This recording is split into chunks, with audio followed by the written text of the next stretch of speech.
Muy buenas tardes, Puerto Rico. Buenas tardes, Doel. Buenas tardes a todo el suroeste nacional. Soy Jorge Seijo, periodista, analista de la noticia, desde mi rinconcito, acá en Laja, Puerto Rico, la ciudad de los Tirapiedras, ciudad cardenalicia, y a través de la poderosa antena 1090 AM en el cuadrante de su radio receptor en Radio Sol, en la ciudad andariega, la nueva Salamanca, hacedora de pueblos.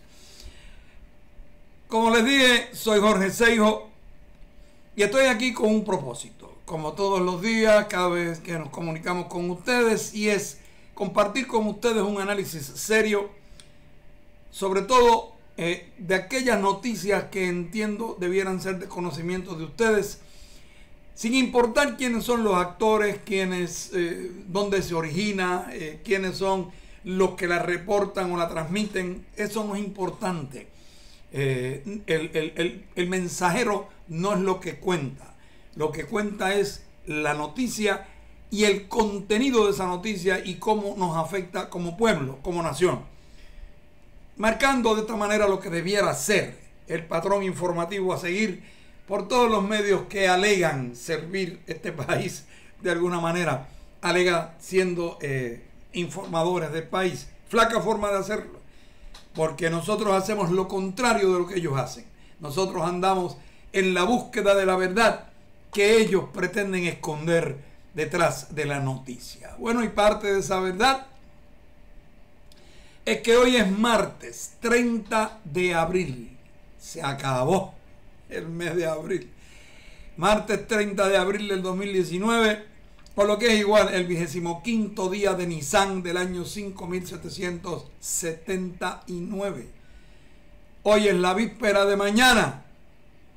Sí, mañana es el primer día del mes de mayo, Día Internacional de los Trabajadores. Día que irónicamente origina en los muelles de Chicago, en los Estados Unidos de Norteamérica, en una brutal matanza que hubo de trabajadores por parte de las empresas.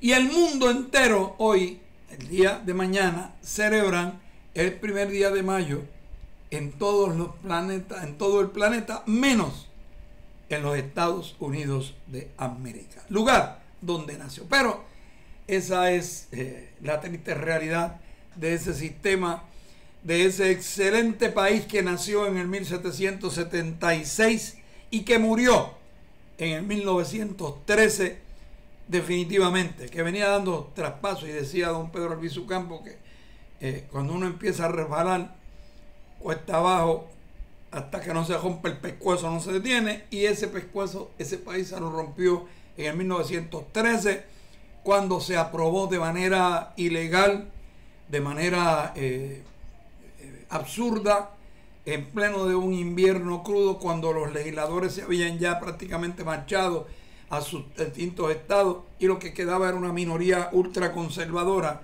y obviamente bien paga por los señores de los bancos. Y aprobaron lo que se llamó el Acta del Tesoro del 1913, en lo que de manera inconstitucional el Congreso y el presidente de los Estados Unidos transfieren el derecho, el control total de la moneda a estos originalmente 6 bancos, hoy constituidos por 12, que se autoproclaman a sí mismos como la Reserva Federal, que no es ni reserva ni es federal. Pero esa es la triste realidad que vive el país, y ustedes y yo hoy vivimos los resultados de eso. ¿Qué va a pasar mañana? Bueno, ya veremos. Y cuando digo mañana no me refiero al 1 de mayo, sino a mañana, al próximo día de nuestras vidas, en relación a este mundo en el que estamos viviendo. Y bueno, y en el diario Vivir de la Ínsula Buen Dieta de Puerto Rico, yo tengo que hacer un comentario muy importante, como dice el poeta, entra bien por soleares, ¿no? Los amantes de la privatización, estos llamados, chacho, el gobierno es todo malo, la empresa privada es lo mejor. Bueno, eso, lambetuerca. Celebraron en grande lo que la firma de una ley en Puerto Rico y que habla de reducciones, de flexibilización de las leyes laborales, recortes en los planes de jubilación, reajustes en políticas de empleo en el sector gubernamental. El lunes 15 de abril, en una columna excelente, por sí, de hecho, como todo lo que escribe en sus términos generales, aunque tenemos serias diferencias en algunas cosas, pero sin ninguna duda el profesor Irán Guadalupe es un excelente traductor de lo que ve al papel, es excelente y su pensamiento es muy claro.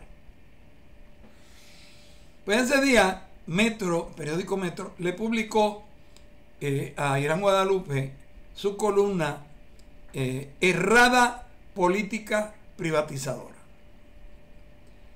¿Cuánta verdad, cuánta asertividad tiene esa columna? Increíble. Como decía hace unos días, ya hace un par de semanas, todos estos bambalanes que dicen defender la llamada privatización celebraron con vítores la firma de la ley que establece el marco regulatorio y la política pública para el proceso de privatización de la Autoridad de Energía Eléctrica, que quiero hacer énfasis y recordarle, por lo que Eduardo Batia, Josi Torres, presidente interino del Partido Popular, Nadal Powell, supuesta y alegadamente aspirante a comisionado residente por el Partido Popular en Washington, nombres que ustedes tienen que tener presentes y recordar, votaron juntos con el PNP de manera clara, y no solo eso, sino expresa y ante la prensa, para privatizar la Autoridad de Energía Eléctrica en detrimento de los trabajadores, en detrimento del programa de su propio partido, que fueron quienes adquirieron esa propiedad de los entonces empresarios de aquella época. Son los mismos que apuestan a la vieja y torcida idea de que todo en manos del sector privado es más eficiente y mucho mejor. Y de eso tenemos nosotros muchísima evidencia, porque el gobierno de Puerto Rico, en la misma colonia, en 120 años, nunca había quebrado hasta ahora una vez. ¿Cuántas empresas en Puerto Rico que ustedes recuerdan que son parte de la historia quebraron por mala administración, por las razones que hayan sido, pero se fueron y ya no existen? Son muchas más que la del gobierno, y el gobierno en los 120 años que lleva de colonia, ni en España, ni durante el periodo español como provincia de Ultramar, jamás incurrió en ese tipo de situación.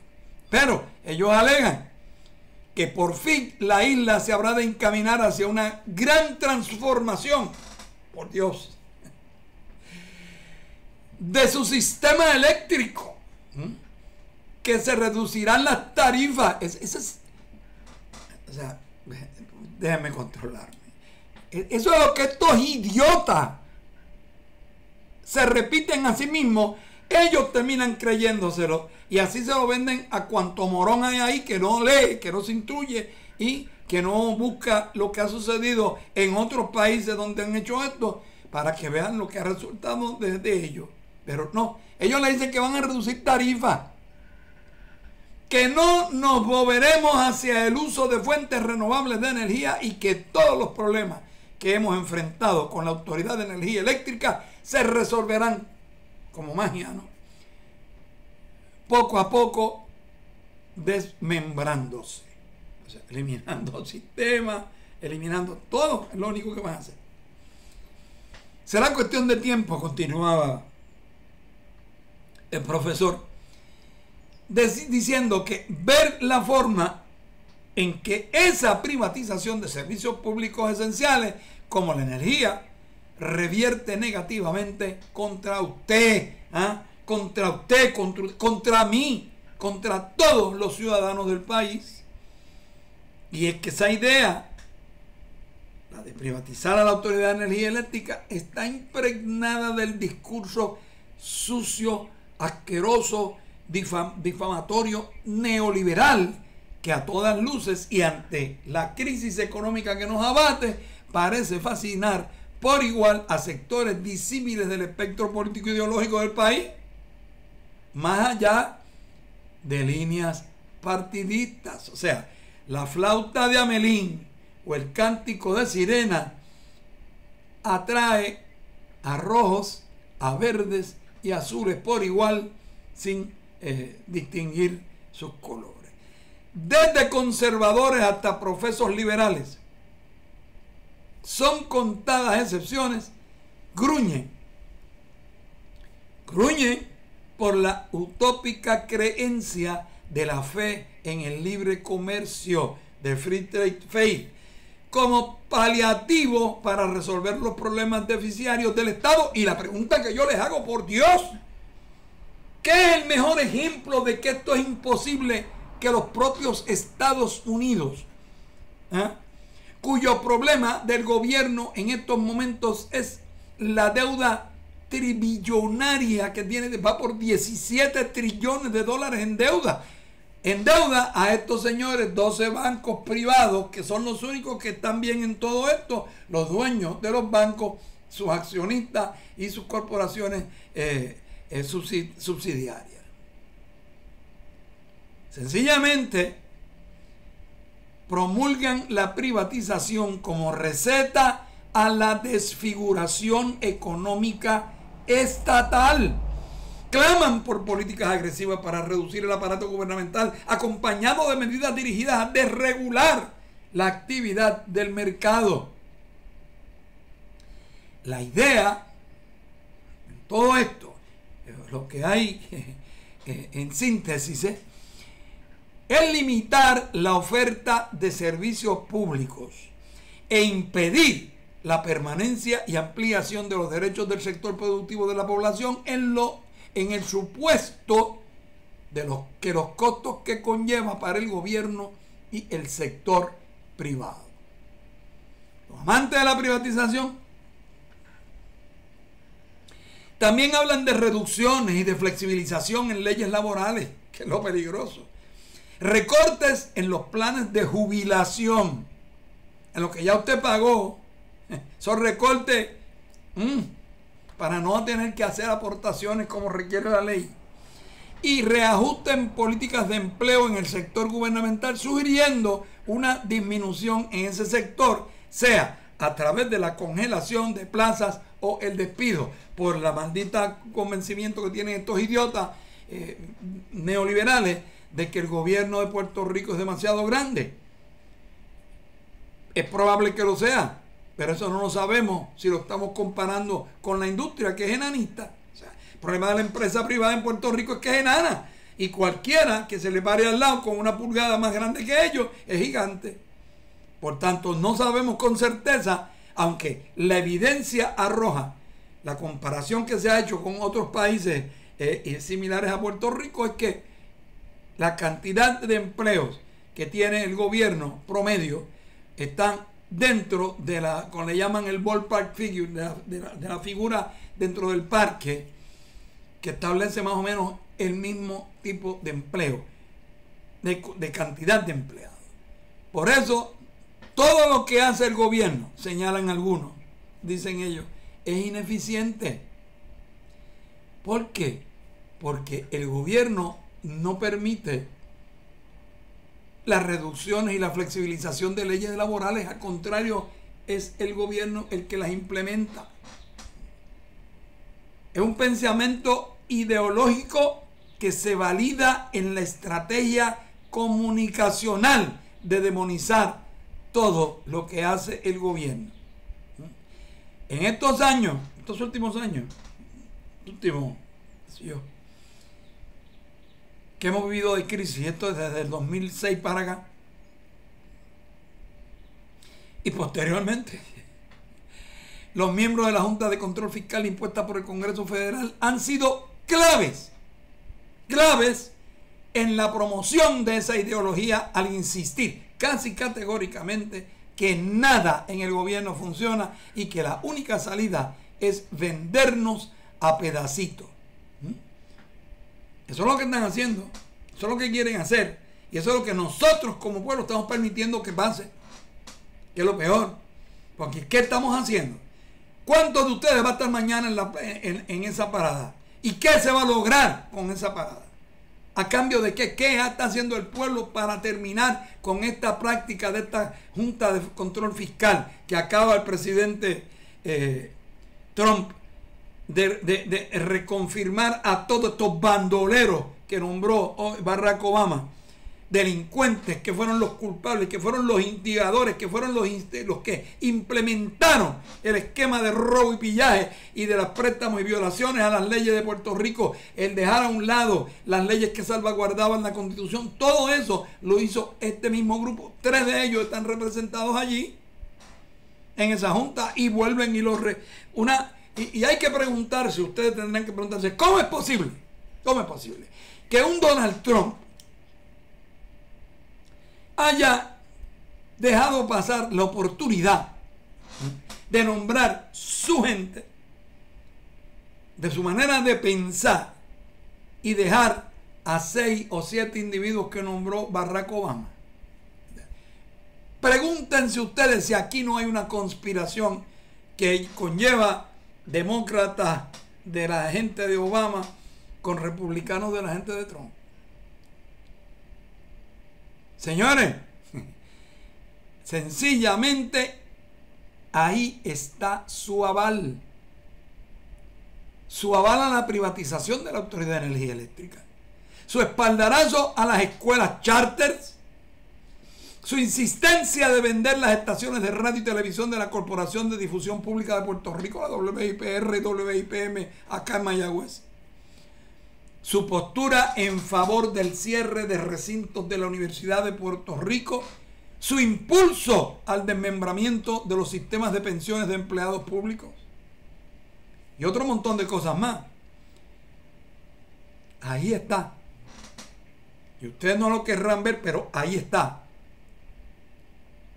La obstinada idea de esa junta, señores, de asfixiar al gobierno con recortes presupuestarios que limiten su gestión pública. Y que porque ya hemos escuchado de parte de la dirección de la Junta, este próximo año fiscal nos espera más de esa medicina amarga de recortes al gasto público que no hacen más que sofocar la acción gubernamental, limitando y encareciendo los servicios que recibe la población. Detrás de las acciones de la Junta, al igual que de los vítores de aquellos quienes celebran cualquier movida de privatización de bienes y servicios públicos, lo que hay es una formulación ideológica neoliberal, nazi si se quiere, que da por bueno cualquier intento por desmantelar el aparato gubernamental y rascarle las narices a ustedes como pueblo que sigue cómplice del silencio. Nadie hace nada. Le hemos dicho una y otra vez que hay que solicitar un gran jurado federal para que dentro del propio sistema jurídico imperial se discuta este asunto y se vea quiénes fueron los que indujeron a Puerto Rico a esta situación y quiénes son los que se han beneficiado económicamente. La experiencia histórica en muchos países del mundo solo arroja que esa alternativa amplía la desigualdad e incrementa el empobrecimiento social. Una opción, por el contrario, es impulsar la autogestión y el emprendimiento. Romper con esta maldita dependencia que este pueblo venera, ofreciendo alternativas para esa autosuficiencia económica. Honrar el sector público, claro que sí, y exigir una mejor administración gubernamental. Es todo lo que hay que hacer. Pero tenemos que liberarnos de este yugo que representa estatus colonial que tiene Puerto Rico, y no podemos negar esta situación. Tenemos que salir de esta situación, tenemos que salir de la cláusula territorial del Congreso de los Estados Unidos, tenemos que salir de esa arbitrariedad unilateral, que es lo que ellos dicen, y se acabó. Mientras nosotros seguimos callados la boca, no decimos nada, pues bueno, el río sigue pasando y nosotros muriéndonos de sed, a pesar de que tenemos el río y le decimos, mire, eso es agua, eso es tomable. Ustedes no se la quieren tomar por cobardes, porque por 68 años a ustedes le han inyectado una cobardía y un miedo y un coraje contra todos aquellos que decimos la verdad, porque la verdad tarde o temprano aflora, y aquí está la evidencia. Lo estamos viviendo, lo que hemos venido diciendo por tantos años. Sencillamente, la realidad es que las escrituras están en la pared. Si usted las quiere leer, los invito a ello. Si usted no quiere leerlas, tendrá que, como le pasa a los becerros y a los bueyes que llevamos al río a que beban agua y no lo hacen, morirse de sed, a pesar de la gestión de haberlos llevado allí. Señor director, nos vamos a una pausa, regresamos.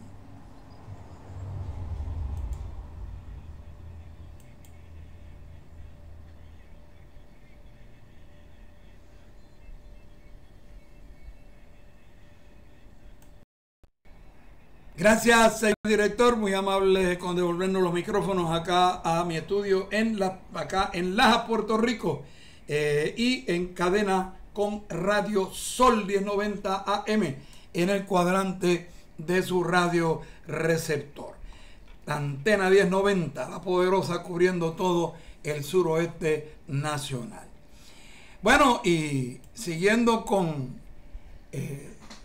la realidad que vivimos nosotros en Puerto Rico, recibí una correspondencia, dentro de la correspondencia que envían a todos los medios y a toda la prensa, un comunicado de un gran amigo, hace años que no nos vemos, porque compartimos un tiempo cuando estaba en Washington, José Ariel Nazario Álvarez, quien hoy día es el señor secretario general del Partido Popular Democrático, y nos envió el siguiente comunicado de prensa que comparto con ustedes, por motivo de lo que contiene y por las preguntas que dejan sin cubrir, que yo hago, ¿no? Pero bueno. En una declaración del Partido Popular con motivo de la conmemoración del Día Internacional de los Trabajadores mañana, dice el secretario general del partido, y obviamente esto es una versión oficial de lo que debe ser la posición oficial del Partido Popular a nivel nacional, en todos sus niveles, en el partido que cubre allá en Puerta Tierra y el que cubre el resto de la isla. Dice así: la clase trabajadora puertorriqueña tiene suficientes motivos para conmemorar el Día Internacional de los Trabajadores. La precaria y deteriorada situación en que se encuentra el empleo público y privado en Puerto Rico justifica la más amplia expresión de solidaridad en toda la sociedad con la clase trabajadora. Hoy que en nuestro país se amplía la brecha entre pobres y ricos y se amenaza con erosionar la clase media producto del esfuerzo y la dedicación de nuestra clase trabajadora, el Partido Popular Democrático comparte, dice el secretario general del partido, el clamor y llamado de su organización de servidores públicos del Partido Popular, de la Juventud Nacional y Mujeres Populares y sus respectivos representantes directivos ante la Junta de Gobierno, y exhorta la más solemne y ordenada conmemoración y participación de las actividades programadas para el Día Internacional de los Trabajadores, mañana, día 1 de mayo del 2019. A repudiar el estado de desprecio, continúa José Ariel Nazario en su comunicado oficial, que es obviamente la opinión del partido, y olvido del sector público por el gobierno, el Partido Popular Democrático expresa su solidaridad con el hombre y la mujer trabajador y trabajadora. Ridiculez, pues eso, les he dicho que eso no está permitido por la Real Academia, punto, de los trabajadores, punto. Pero bueno, sigan con esa ridiculez. Bueno, y exhorta a pasar revista con el compromiso filosófico de todos con un ambiente de trabajo justo, honesto y digno. Conforme a la convocatoria de las organizaciones reglamentarias del PPD, se invita a todos sus miembros y demás afiliados,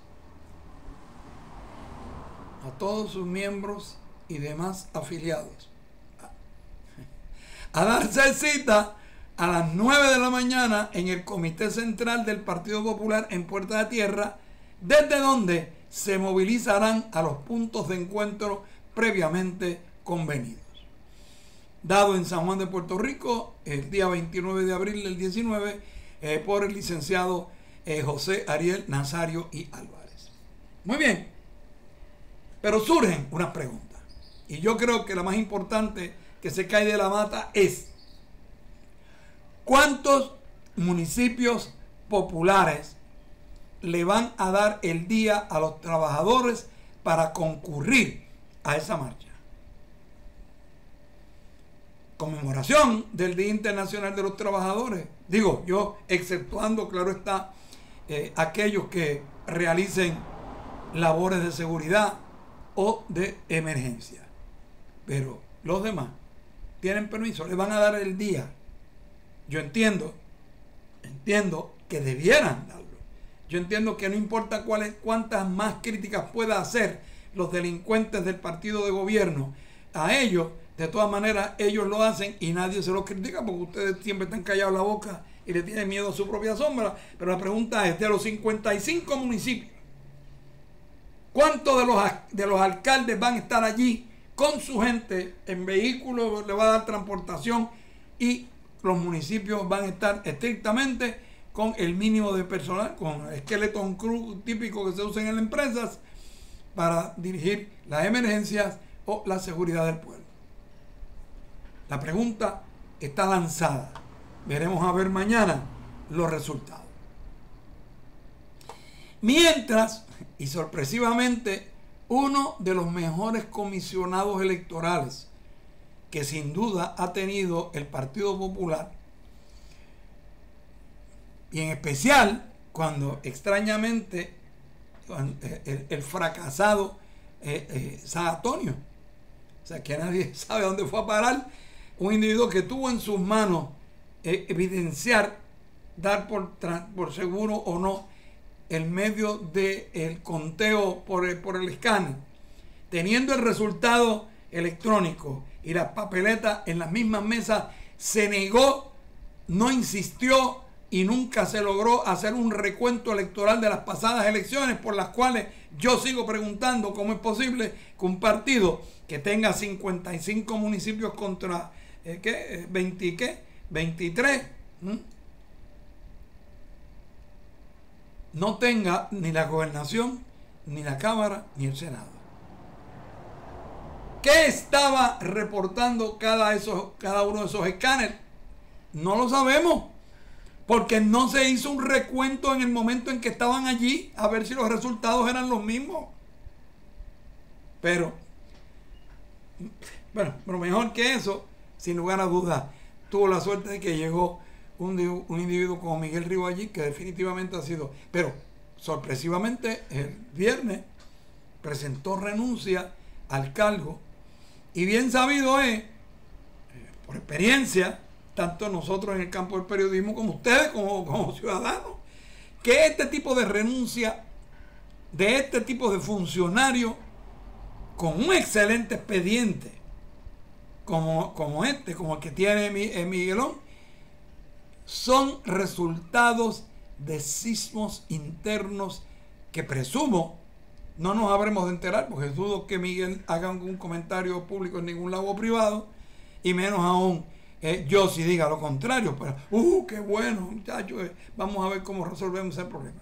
Nadie sabe por qué, específicamente habiendo tenido una excelente discusión con el presidente de la comisión en torno a la decisión tomada por la investigación de los famosos furgones que estaban en la Junta y que desaparecieron con donativos de gente para los damnificados en el huracán María. Mi pregunta, ¿qué pasó ahí? ¿Algún día lo sabremos? Bueno, pero no todos son malas noticias. En declaraciones del señor alcalde de Mayagüez, el honorable José Guillermo Guillito Rodríguez, sobre el excelente noticia que recibió toda esta zona del triunfo de los estudiantes de CROEM en la competencia científica en la NASA. Y no es la NASA de Vieques, allí vamos a beber cerveza, no aquí, es la NASA, la National Agency de Space de Pulagar. El gobierno municipal de Mayagüez dice el comunicado del alcalde, de Guillito, y nuestros constituyentes sienten enorme orgullo de la digna representación y esfuerzo que hicieron los estudiantes de la escuela pública CROEM, un colegio que quiere cerrar el gobierno de turno, una entidad que quieren eliminar porque que cuesta mucho dinero. Lo quería, al menos Julia Keller, y me imagino que todos sus tenientes que tiene allí querrán hacer lo mismo. La digna representación y esfuerzo que hicieron los estudiantes de la escuela pública Centro Residencial de Oportunidades Educativas de Mayagüez, quienes obtuvieron el primer lugar en las competencias de Fairchild Challenge, que son parte del Veggies in Space o NASA Growing Beyond Earth.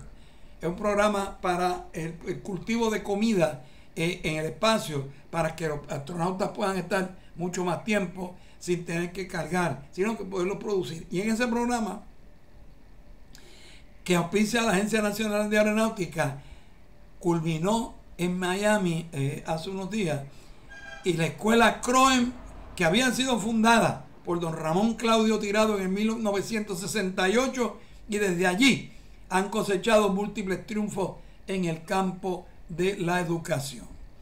Como alcalde de la excelentísima ciudad de Mayagüez, dijo Guillito, felicito y nos unimos a la alegría que reina por el triunfo y el galardón obtenido por esta escuela, parte del Distrito Escolar de Mayagüez, y que desde siempre en mi administración, dice Guillito, hemos apadrinado, y eso es cierto.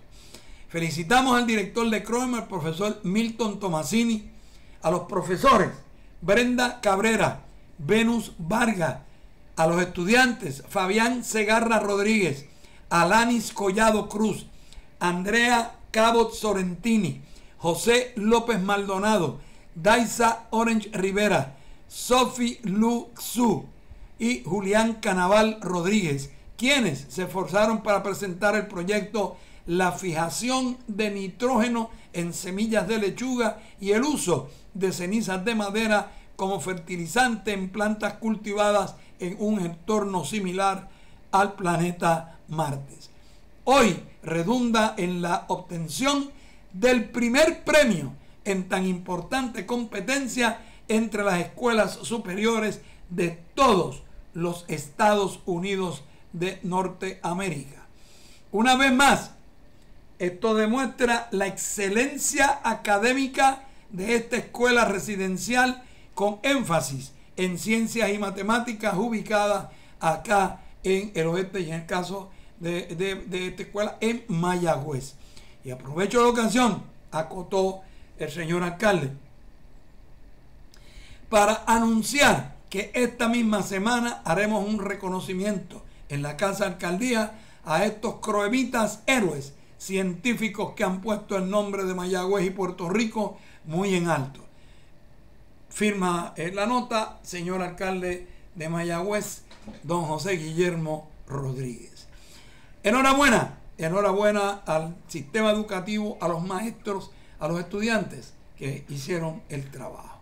Pero yo sigo preguntando una y otra vez, ¿qué pasa en Puerto Rico con este ejemplo exigirle a estos bambalanes de la maldita Junta Fiscal, de esta imposición que ahora los legaliza el presidente, pero no les paga el salario, sino que insiste, aunque son empleados federales, ¿por qué Puerto Rico tiene que pagar de su pecunio a unos empleados federales que han venido aquí a desbaratar la economía, a destruir el país y a seguir protegiendo a todos los bandoleros que se hicieron ricos millonarios y siguen viviendo y chupando de esa teta, de esa vaca, aunque ya te ahorra?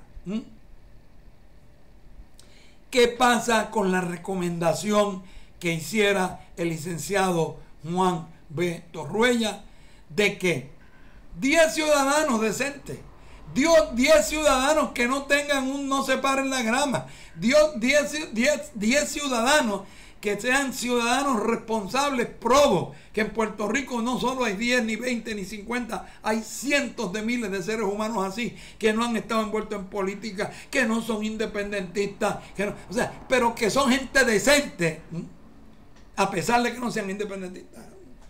Es la realidad, pero bueno. Les digo, ¿por qué no han solicitado un gran jurado federal al procurador del gobierno de los Estados Unidos que investigue todo sobre esta deuda? ¿Por qué? No hay 10 popular, no hay 10 PNP con vergüenza, con dignidad, con integridad. 10 y 10, 20, pues 25, 50. Que puedan ponerse de acuerdo para dilucidar esto de una vez y por todas. De si nosotros debemos o no ese dinero, de si esa deuda es o no una deuda odiosa, si esa deuda si Puerto Rico, a pesar de como dicta Sánchez Valle, como dictó todas las decisiones recientes, Puerto Rico es una colonia, carece del poder fiduciario para hacer ese préstamo. Por tanto, el soberano en Puerto Rico no es el pueblo de Puerto Rico, ni es el gobierno de Puerto Rico, es el Congreso de los Estados Unidos. Por tanto, esa deuda le corresponde al Congreso de los Estados Unidos. Pero eso no lo sabremos aquí nosotros, a menos que no nos diga el gringo. Y el gringo tiene que hacer una investigación para saber si todas estas violaciones, todo este robo y todo este pillaje que se ha realizado en Puerto Rico, que asciende alrededor de 120,000 millones de dólares, hay gente que tenga que ir a la cárcel. ¿Por qué no piden una investigación? ¿Es acaso que hay populares, PNP, independentistas, no comprometidos, envueltos en esa planificación, en ese famoso plan de desmoronar a Puerto Rico y de robarle lo que se le robó?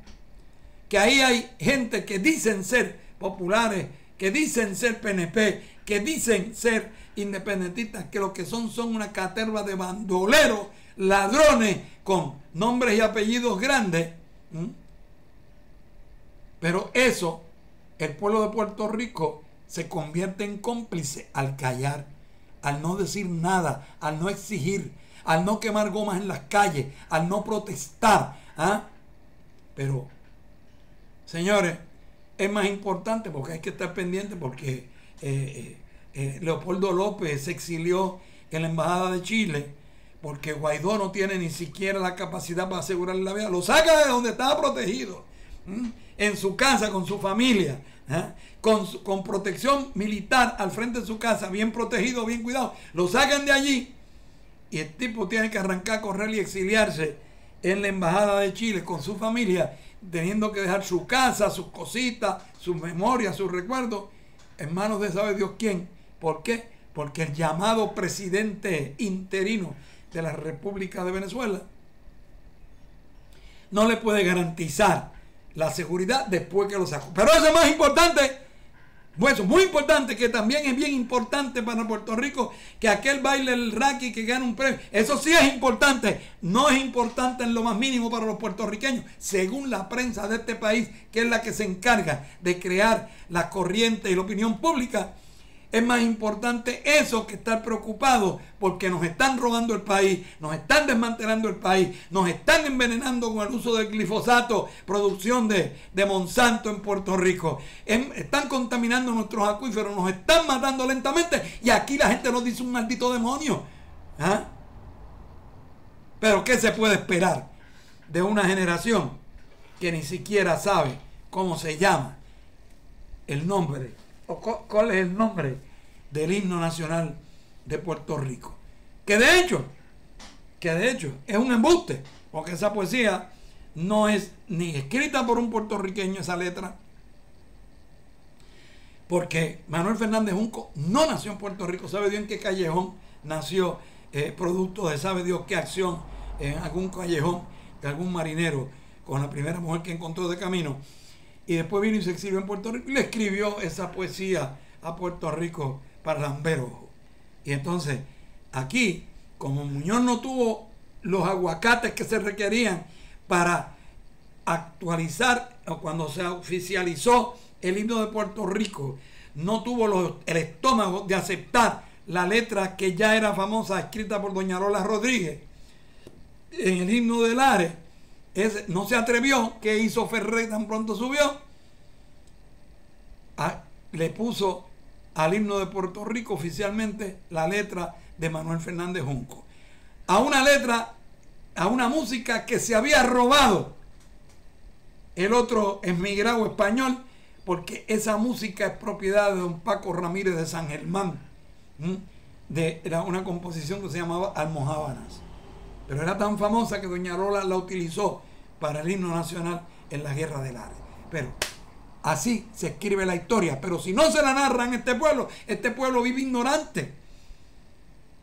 Y ya ustedes vieron el vídeo que corrió por ahí, y ni se diga el que ha corrido durante la Semana Santa.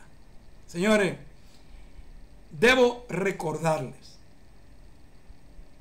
y es importante que lo hagamos ahora, porque estamos viendo ante sus propios ojos, en las redes sociales y en la televisión, el deterioro brutal, el desmembramiento, ya no del gobierno, de las empresas, de los negocios, las ventas de los terrenos, la desproporcionada adquisición de extranjeros en propiedades en Puerto Rico, la alegada salida de puertorriqueños fuera del país para reemplazarlos por extranjeros, vengan de donde vengan, y por lo general asegurándose de que todo el que venga sea neoliberal. Nos están desbaratando la cultura, nos están destruyendo el lenguaje, nos están destruyendo nuestra fe incluso. Por tanto, yo tengo que recomendarles que ahora es tiempo de algo que está vigente hoy y que no lo hemos utilizado nunca. Y es la resolución 1541 Romanos 15, aprobada por la Asamblea General de la ONU el 15 de diciembre de 1960, en la que se reconoce que un territorio no autónomo, una colonia, también puede alcanzar la plenitud de un gobierno propio mediante la libre asociación con un país independiente. También admite que parte de esa resolución existe también la posibilidad de la integración, de que tú dejes de ser un país para desaparecer en otro. Y eso pues es viable si es decisión de la mayoría del pueblo que quiere desaparecer y de aquel que quiere absorberlo. Pero esa es la realidad. Esa es la ley 1541 Romanos 15, que está aprobada, que está vigente, y que aquí nadie ha requerido la aplicación de esa ley y llevarnos a un proceso decisional que el pueblo de Puerto Rico pueda escoger entre, mire, y lo más lógico, aunque en Puerto Rico la lógica está muerta, ¿no? Pero la lógica, lo más lógico es que el pueblo de Puerto Rico dé un primer paso hacia su liberación, ¿cómo? A su soberanía, ¿cómo? Votando y logrando una libre asociación. ¿Con quién? Pues bueno, con los Estados Unidos, que no tiene que ser en Estados Unidos, puede ser cualquiera según la resolución, pero bueno, al que tenemos ahí a los Estados Unidos, pues bueno, una libre asociación con los Estados Unidos, y lo sometemos a prueba. La ventaja que tiene eso es que siempre el pueblo de Puerto Rico algún día puede decidir Una de dos. Bueno, señores, se acabó la libre asociación, nos vamos a la República Libre y Soberana o nos vamos a un Estado federado si nos aceptan al otro lado. Las alternativas están ahí. La ventaja de la libre asociación es que le ofrece los mismos beneficios a todos por igual, y como diría Celeste Benítez, esa gloriosa mujer puertorriqueña, no es lo mejor de dos mundos, sería lo mejor de tres mundos. ¿Por qué? Porque tendría la libertad de ser un país libre para tener acuerdos con todos los demás, tener dos pasaportes. Usted tendría ciudadanía americana y ciudadanía puertorriqueña. Usted usaría el dólar si quiere, como parte de la monetización podría ser la dolarización. Y siempre los republicanos estadistas neoliberales podrían seguir siendo, estarían viajando a los Estados Unidos cuando les diera la gana, y quizás irse y quedarse por allá y nos harían un gran favor. Pero de todas maneras, y los independentistas pues tendríamos un país libre y soberano, al menos para saborear la independencia y la libertad, a ver si les gusta a la gran mayoría. Sería un buen periodo, un periodo de probatoria. Las escrituras están ahí, si ustedes las quieren entender, háganlo. Pero lo importante es saber y reconocer que la resolución 1541, Romanos 15, está aprobada por la Asamblea de las Naciones Unidas el 15 de diciembre de 1960. Ustedes dirán, ¿qué van a hacer con este desastre que les está dejando los famosos baby boomers a los muchachos que se autoproclaman a sí mismos millennials o generación X? Es que dicen. Señor director, nos vamos a una pausa y regresamos.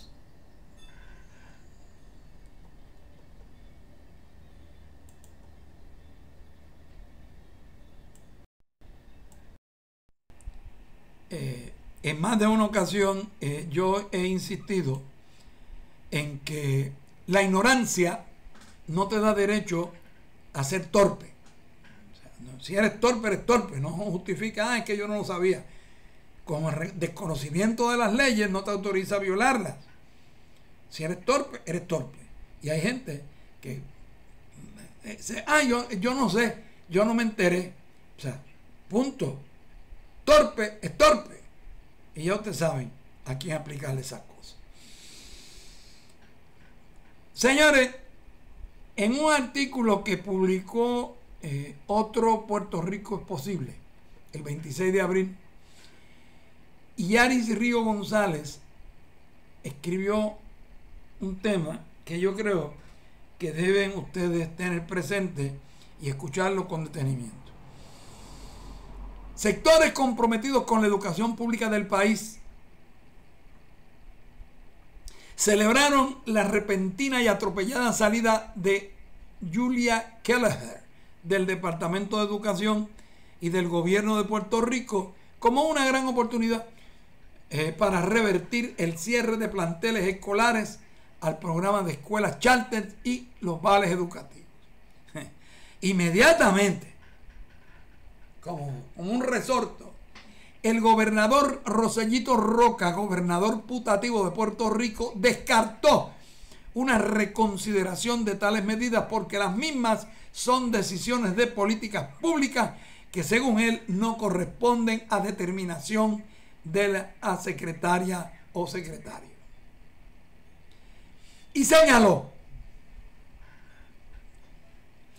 es un compromiso que él, dice él, con su boca de comer, si es que come con esa boca, que yo lo dudo, que estableció con el pueblo, y todas esas iniciativas se van a llevar a cabo con el liderato que tengamos en el Departamento de Educación, porque el secretario o secretaria debe ser un instrumento de ejecución, pero la política pública la establece el gobernador. Dice él que el putativo, pero usted y yo sabemos que eso lo implementa el gobernador de facto, sea quien sea y de la nacionalidad que sea. Y el gobernador putativo tiene razón. La política pública la establece quien quiera que sea el primer ejecutivo. El secretario o la secretaria está ahí para ejecutar. En el caso que hemos vivido en los últimos años, están ahí para llevarse hasta los clavos de la cruz y quedar impune casi. El gobernador dice que la misma continúa en vigor independientemente de la persona que sea nombrada a dirigir el Departamento de Educación, refiriéndose a la política pública.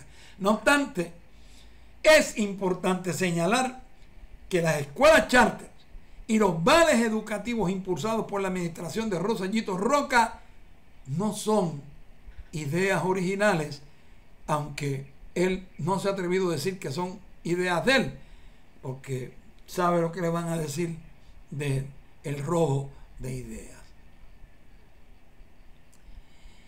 Sencillamente, en la década de 1990, para aquellos que no recuerdan la historia o la quieren olvidar,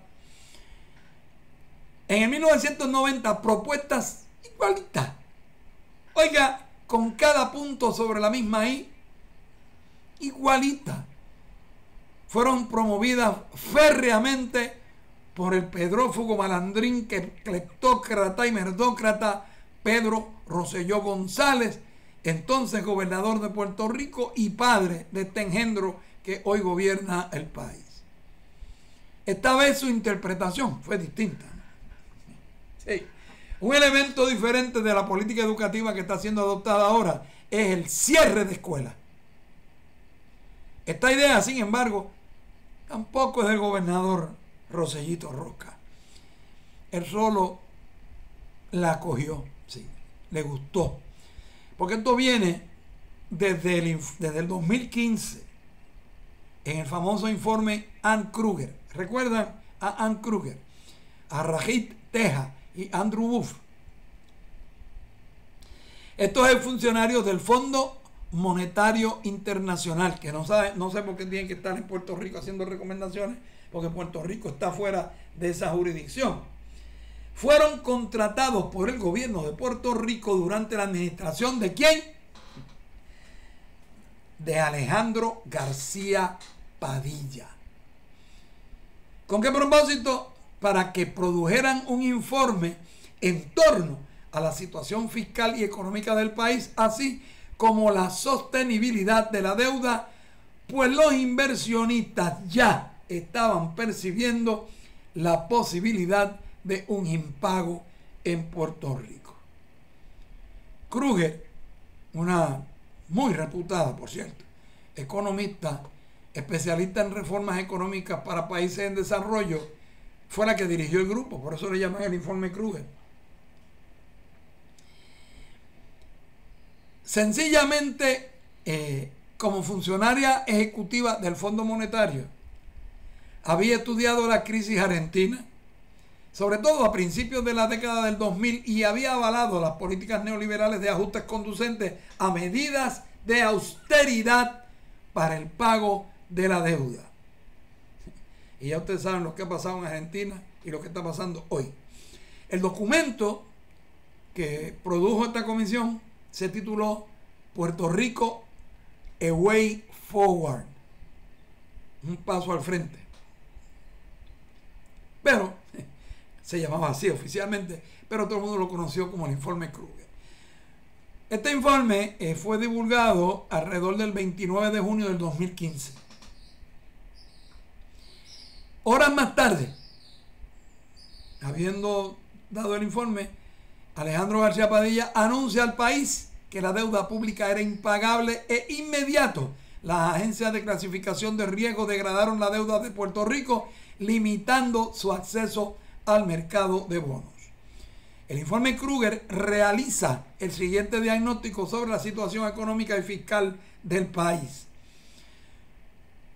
Vamos.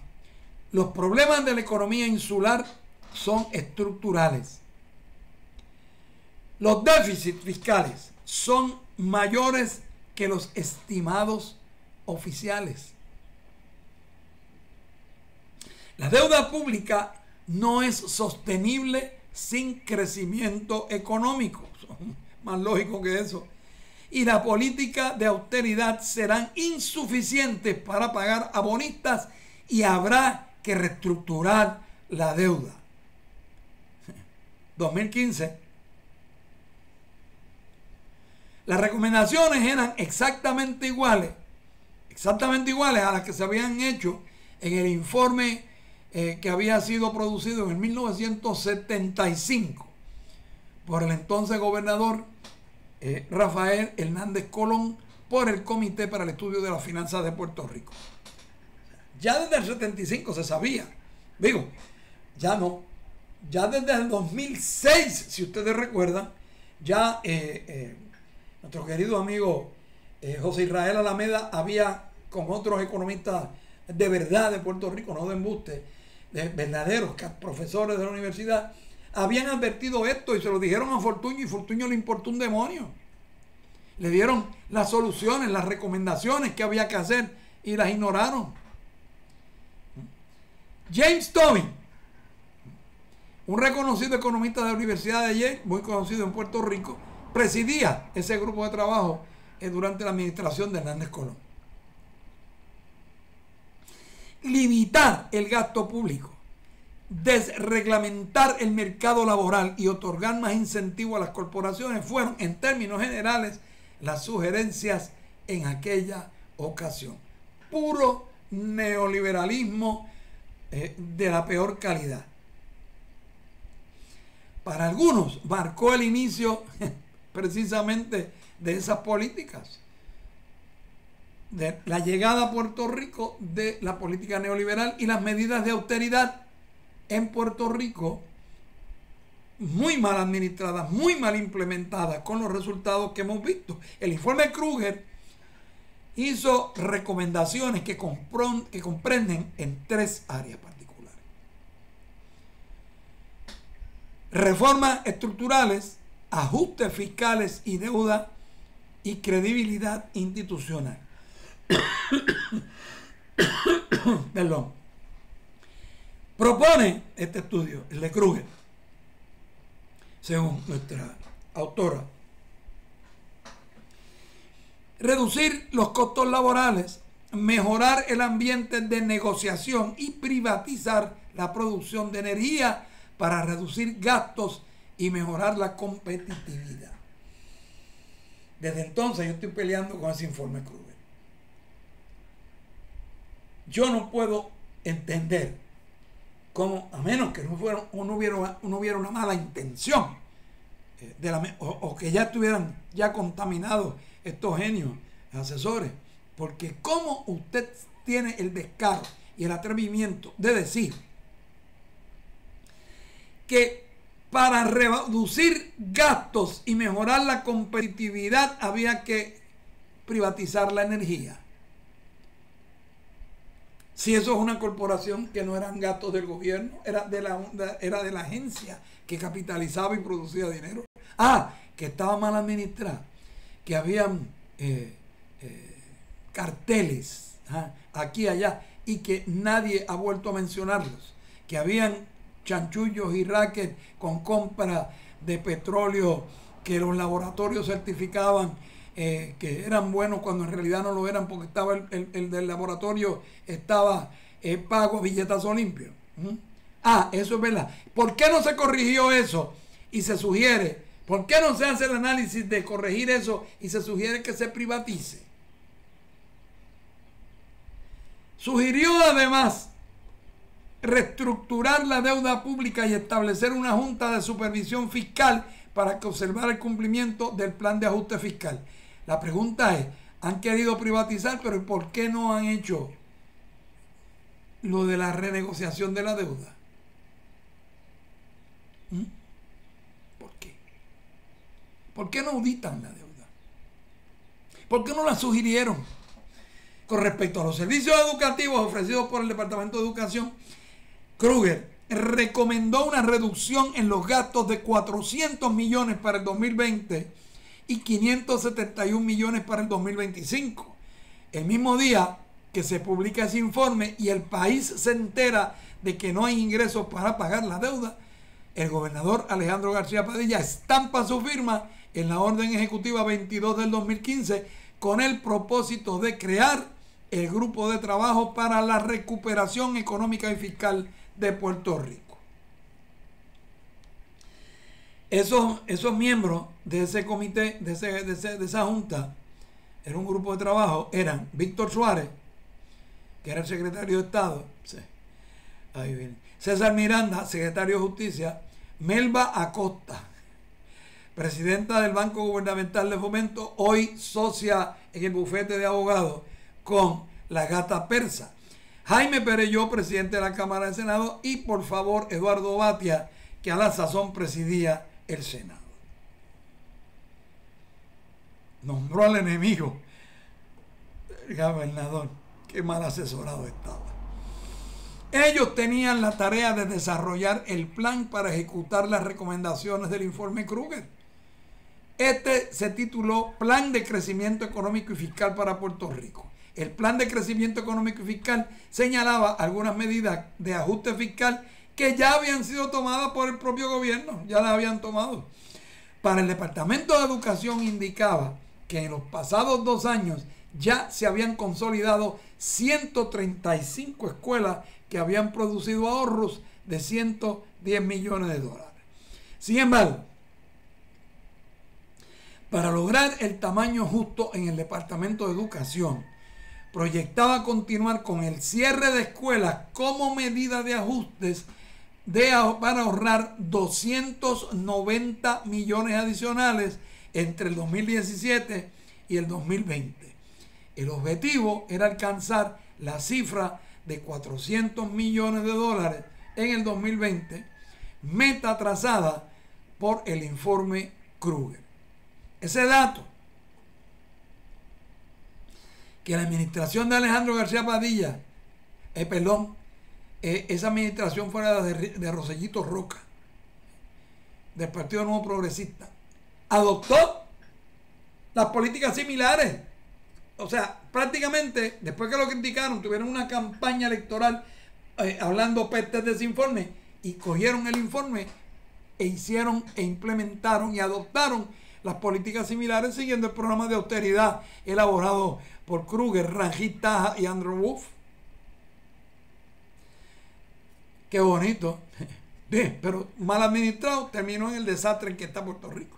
Puerto Rico, esa función la llevaría a cabo juntas creadas por las autoridades insulares y metropolitanas. De hecho, la Junta de Control Fiscal, constituida a través de la ley promesa por el Congreso de los Estados Unidos para que impulse medidas dirigidas a solucionar el problema de la crisis fiscal y la deuda, supuesta y alegadamente, la deuda pública del país, tiene actualmente un contrato vigente. ¿Con quién? Con Andrew Wolf, coautor del informe Krueger. Para que sea su asesor económico en la elaboración de los planes fiscales, provee consejos sobre reformas estructurales y realice un análisis de sostenibilidad de la deuda al estilo Fondo Monetario Internacional. En fin, diseñe políticas neoliberales de austeridad.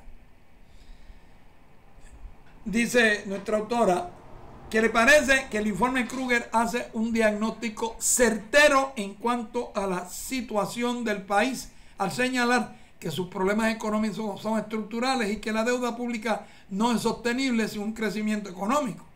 No hay que ser un genio, ni hay que ser Krueger para decir eso, pues saber eso. Sin embargo, y yo estoy de acuerdo con la autora, creo que se equivoca en cuanto a las medidas que adopta como soluciones. Oye, las políticas de austeridad no impulsan crecimiento alguno en la producción y menos en contextos de crisis económica. Oye, hay millones de textos, de libros, de expedientes, de casos que evidencian esto. ¿Dónde estaba esta gente?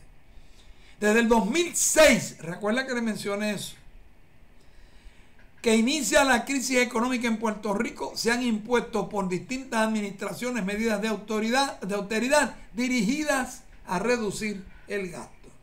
Entre ellas se encuentran, y vamos a mencionarlas, el despido de empleados en el 2009, ¿se acuerdan? El programa de renuncias voluntarias y reducción de jornada laboral en el 2010. Suspensión temporera de convenios colectivos y otros acuerdos contractuales, 2010. El aumento en la edad de retiro en el 2013. Y reformas al sistema de pensiones, también en el 2013. Congelación de aumentos salariales estipulados en convenios de negociación colectiva en el 2014. Reducción de beneficios marginales, bonos de Navidad, liquidación, licencias, vacaciones, enfermedad, reducción anual en nómina de un 3%. También se han adoptado medidas dirigidas a aumentar los ingresos, tales como el impuesto de consumo, el impuesto del petróleo en el 2013 y en el 2016. Los efectos de estas políticas de austeridad han sido nefastos. No han causado la recuperación prometida. Cada vez que se aprueba una ley fijando nuevos impuestos, menoscabando el derecho laboral o despidiendo empleados públicos, las autoridades gubernamentales señalan invariablemente que la medida es fundamental para la recuperación fiscal y económica.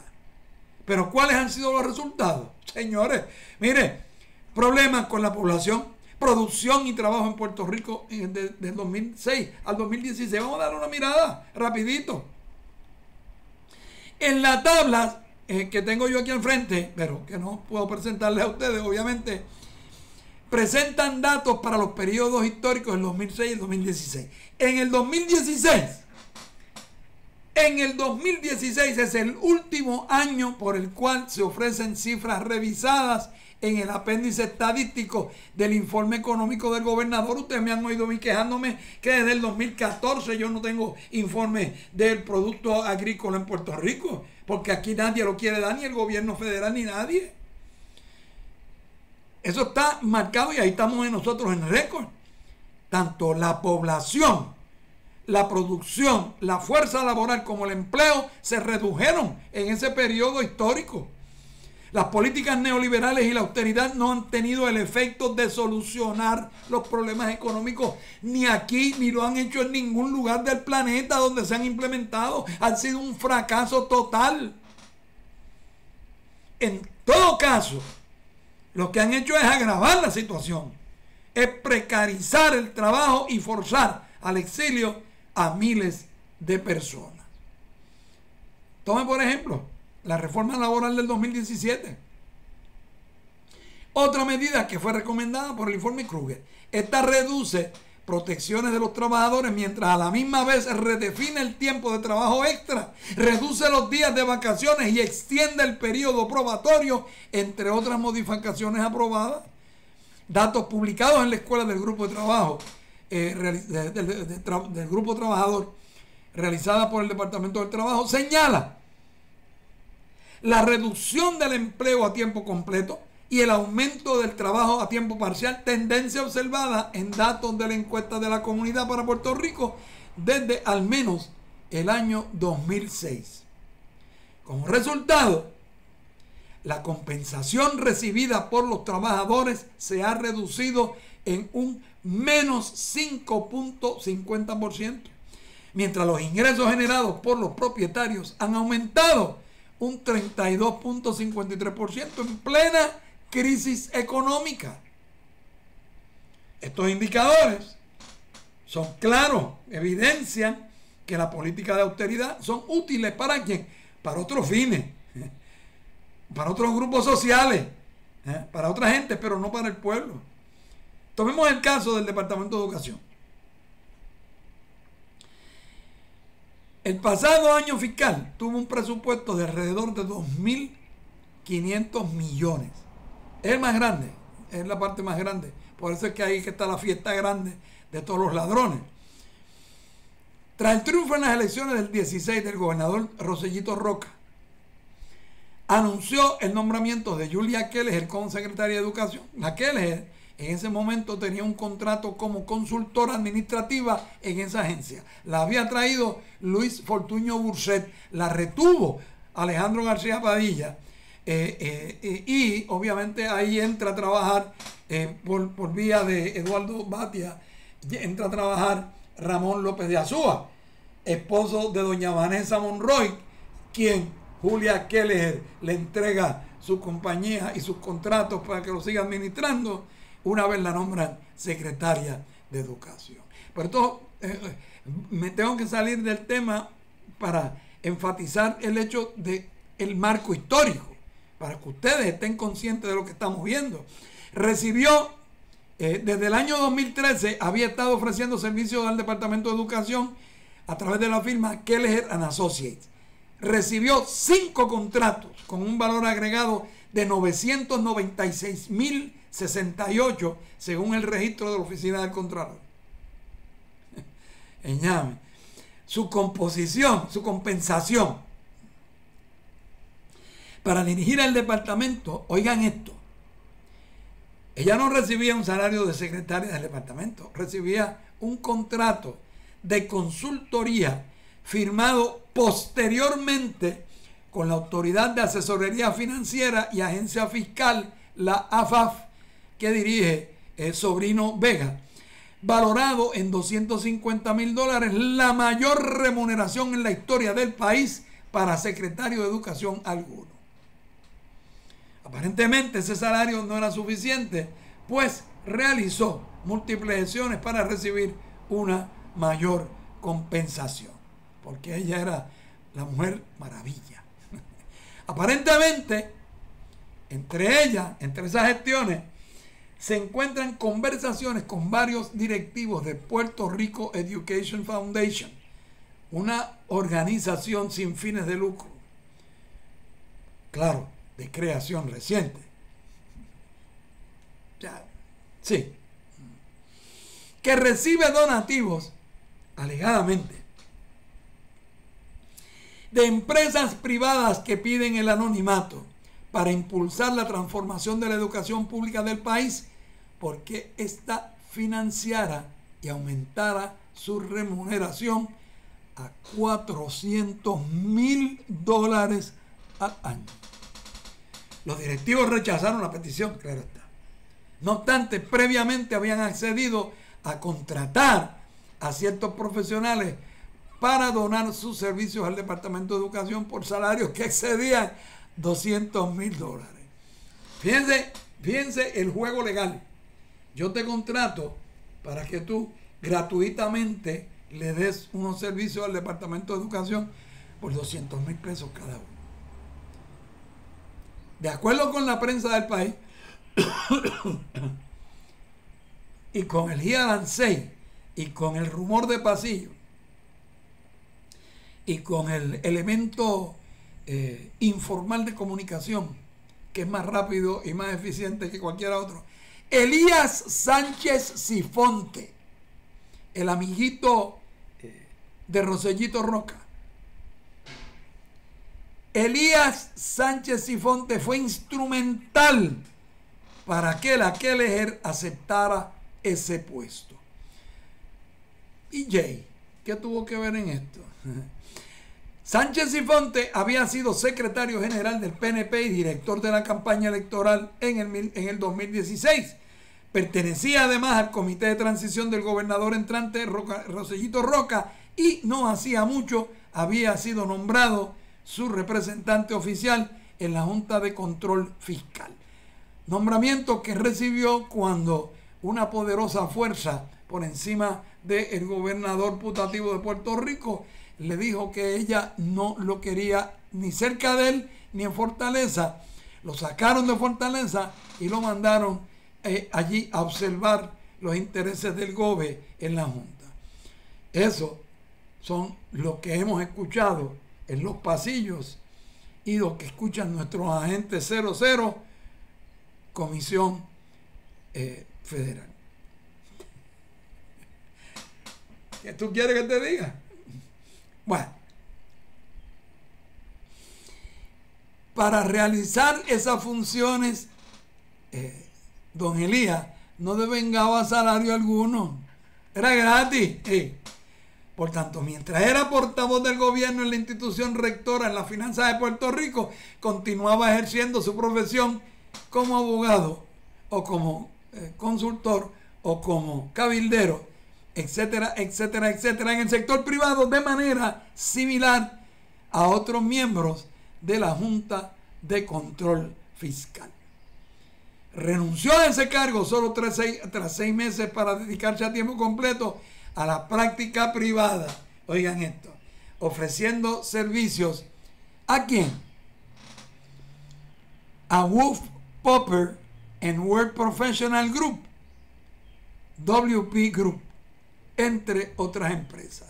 Wolf Popper es una oficina de abogados que tiene contratos con el Departamento de Educación desde el 2013, cuyos valores suman $7.500.000.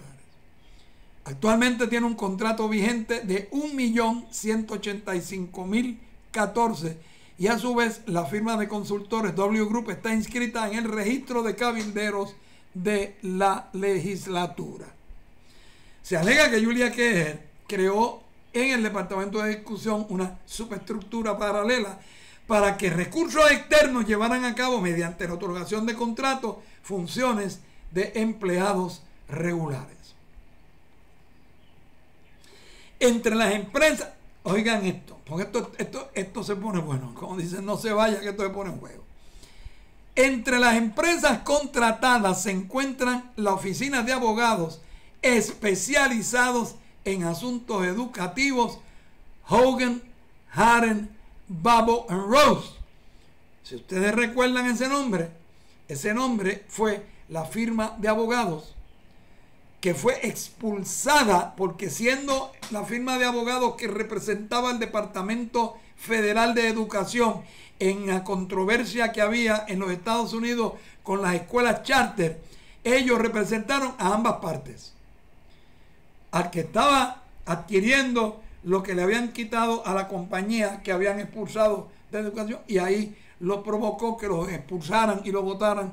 Y eso salió en toda la prensa de los Estados Unidos, lo publicó el Washington Post en primera plana, y es precisamente el bufete donde trabaja Juan Oscar alias J. Rosselló Nevares. ¿Cómo es? Así como lo yo. Esa es la realidad. Miembros de estas dos empresas son serios y fuertes donantes recurrentes del PPD y del PNP.